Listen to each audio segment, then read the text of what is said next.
ஓட்டை போல் காய்ந்தது, என் நாவு மேல்வாயோடு ஒட்டி கொண்டது. ஏன் அவருடைய சரீரம் இப்படிப்பட்ட பாடுகளுக்குள்ளாய் கடந்து செல்லணும்? அதை நான் உற்று பார்க்கும் பொழுது நம்முடைய சரீரமானது அவர் தங்கும் ஆலயமாய் இருக்கும்படியாக நம்முடைய சரீரத்தை அங்கு பரிசுத்தமாக்கி இருக்கிறார். இந்த சரீரத்திற்குள் இந்த வலிகளையும் வேதனைகளையும் கொடுக்கிற எந்த வியாதிகளும் நமக்குள் வருவதற்கு எந்த அதிகாரமும் இல்லை. ஏனால் நம்முடைய இடத்தை அவர் எடுத்துக்கொண்டார். நம் சார்பில் அவர் பலியானார். பாவத்தை அவருடைய மாம்சத்திலே ஆக்கினைக்குள்ளாக தீர்த்து விட்டார்.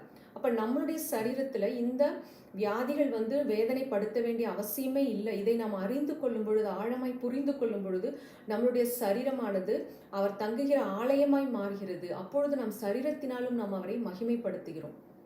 எப்படிப்பட்ட ஒரு மேலான இரக்கத்தை, கிருபையை அவர் செய்து முடித்திருந்தும் நாம் இன்றும் பலவித வியாதிகளுக்குள்ளும் வேதனைகளுக்குள்ளும் கடந்து சென்று போராடி புலம்பிக் கொண்டிருப்பது அவருடைய விருப்பமே அல்லாது அவருடைய இருதயத்தை துக்கப்படுத்துவதாகத்தான் இருக்கிறது.